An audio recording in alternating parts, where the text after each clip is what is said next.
Allahu Akbar. You want to know what Muslim look like? Look to our second generation Muslim.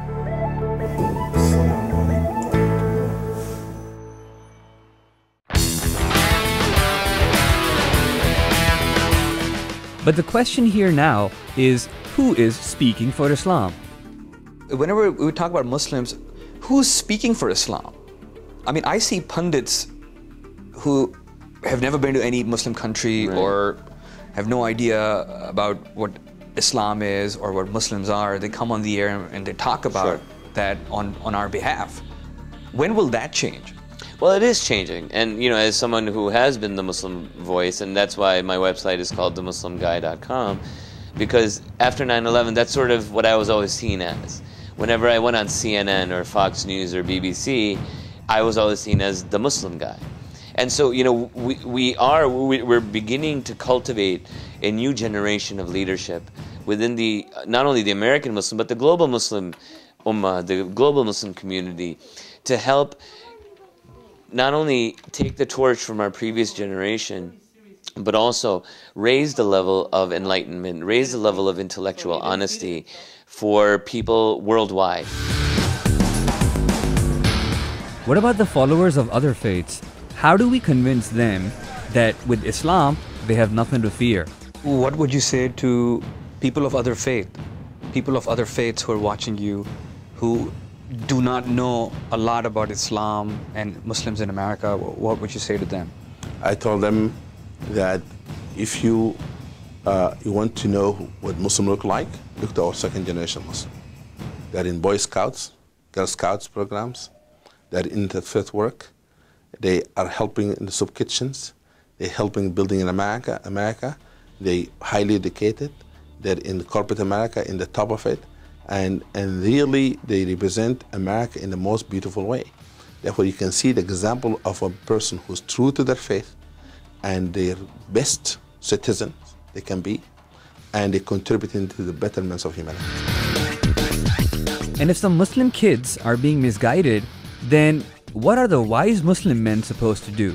But critics would also say to you, Imam Magid, that young Muslims are also blowing people up. I'm saying to them, look to that examples, because... Look to which example? The example that I'm just mentioned to you. The Muslims, lawyers, moderate Muslims? Muslim doctors. What would you call them? Moderate or progressive or just Muslims? You see, how do you differentiate I'll call them true Muslims. I'll call them true Muslims. And the people who are blowing themselves up? No, that's not true Islam. This is distortion of Islam. I say this loudly, with no fear. I say that loudly. I said in my Friday sermon, I said in public. I'm the one who did not believe they should have private conversation and public conversation. You have to be consistent in your message. The people who've been teaching young people that in order for them to express their point of view, political point of view, to go by blowing themselves or committing violence, they're misguiding them. If we create channels to those young people and tell them, look to the examples of Arsalan, example of other young people who have used the political system, who have participated in the political system, who believe in the political process, they have more effect. You need to have those young people who are highly educated says, but time to contribute to our society. And I think, as I told you, that highly educated people in Pakistan, highly educated people in Saudi Arabia, highly educated people in Sudan can make a big difference. Young people, you have the time is their time, as Obama said. If I can quote Obama. Sure, it's a free program. You can quote anyone you want to. You won't be attacked. Yeah.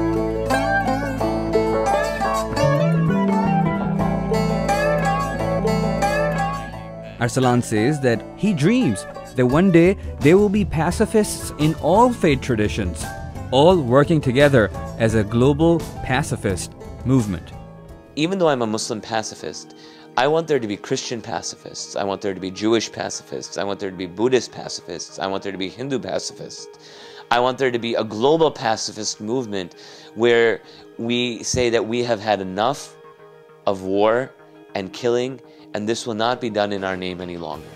And so we will only take the path of diplomacy if, you know, everything shall be done through non-violent means. We as a human society, we're in the 21st century, we're in the age of the internet and the iPod and Facebook and instant communication.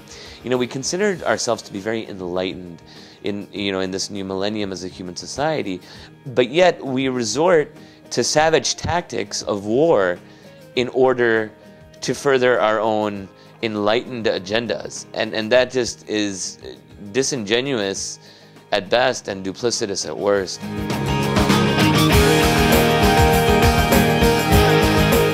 Arsalan also says that two wrongs do not make a right. Whoever is at fault needs to step up and take responsibility for his actions. When Muslims do something wrong, I will be the first one to step up and say that this was wrong and this should not have been done.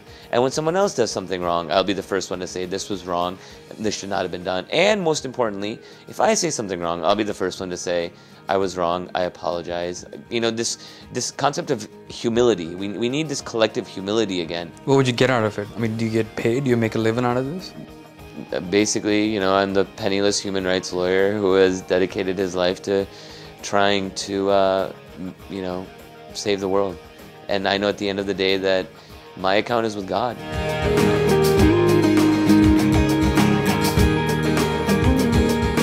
But critics would also say that to execute such a huge task, either you gotta be out of your mind, or you gotta be a dreamer, or give up your entire life for the cause. Well, who's willing to do that?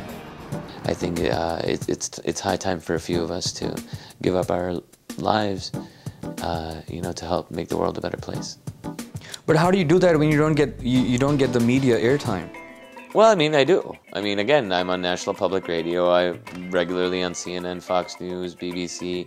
But do you talk about these issues? Absolutely. I mean, in March, I was on the Doha debates on BBC World Television, which was broadcast to over 300 million people worldwide in over 200 countries.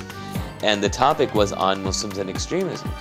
And in a conservative Gulf state like Qatar, in a city like Doha, you know, our side of the motion was able to convince 71% of the audience that we as Muslims have not done enough to combat extremism.